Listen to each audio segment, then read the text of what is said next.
જળ, જમીન, પર્યાવરણ અને માનવ સ્વાસ્થ્ય માટે પ્રાકૃતિક ખેતી જ શ્રેષ્ઠ વિકલ્પ. વિધાનસભા પરિસર ખાતે આયોજિત પ્રાકૃતિક કૃષિ પરિસંવાદમાં રાજ્યપાલે રાસાયણિક ખેતીના ગંભીર પરિણામોથી કર્યા વાકેફ.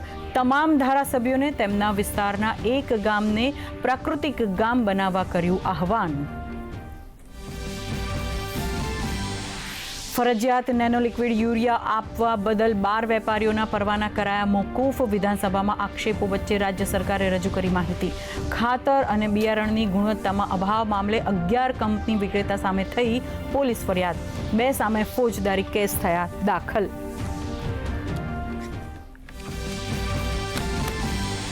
ભારતના મુખ્ય ન્યાયાધીશ સૂર્યકાંત ગુજરાતના પ્રવાસે.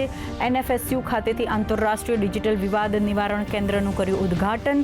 વિવાદ નિવારણમાં સુલભતા અને અસરકારકતા વધારવા આ કેન્દ્ર થશે ઉપયોગી. NFSUના 4થા દીક્ષાંત સમારંભમાં વિશેષ અતિથિ તરીકે ઉપસ્થિત રહ્યા મુખ્ય ન્યાયાધીશ. સેમિકન્ડક્ટરનું હબ બનવા ગુજરાત સજ્જ. સાણંદમાં ₹22,516 કરોડના ખર્ચે માઇક્રોનનો સેમિકન્ડક્ટર પ્લાન્ટ તૈયાર. પ્રધાનમંત્રી મોદી આવતીકાલે કરશે ઉદ્ઘાટન.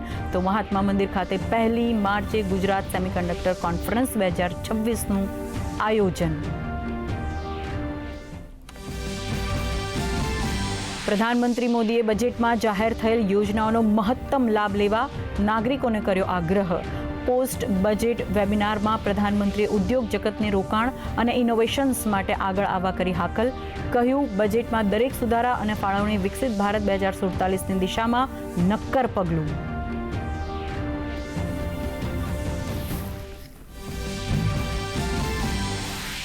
અર્થતંત્રના મોરચે સારા સમાચાર. ઓક્ટોબરથી ડિસેમ્બર સુધીના ત્રિમાસિક ગાળામાં ભારતના અર્થતંત્રે હાંસલ કરી 7.8% દરે વૃદ્ધિ.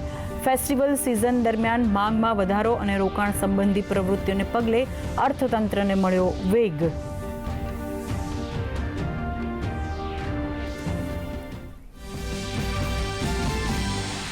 દેશ માટે ગૌરવની ક્ષણ.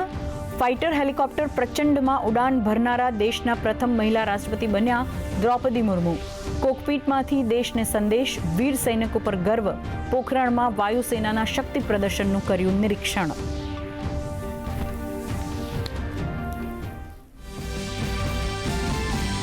આણંદની દીકરીનો આકાશમાં ડંકો. અંતરિક્ષમાં ગેલેક્સીના શોધ્યા 6 નવા સમૂહો. આંતરરાષ્ટ્રીય સ્તરે મળી માન્યતા. ભારતીય નામો આપી બ્રહ્માંડમાં સ્થાપિત કર્યું ભારતનું ગૌરવ.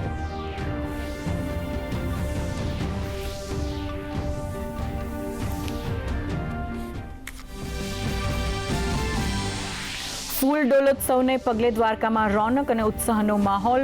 હજારોની સંખ્યામાં પદયાત્રીઓનું દ્વારકામાં આગમન. પદયાત્રીઓ માટે સેવા પ્રવૃત્તિઓનો ધમધમાટ. તો ફાગણી પૂનમ મેળાને પગલે ડાકોરમાં ચુસ્ત પોલીસ બંદોબસ્ત.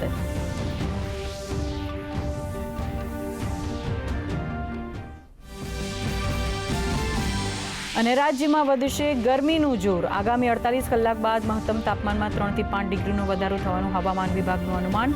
તો મહત્તમ તાપમાન વધવાને કારણે 4 અને 5 માર્ચ દરમિયાન સૌરાષ્ટ્ર અને કચ્છના દરિયાકાંઠે ગરમ અને ભેજવાળા પવનનો વર્તારો.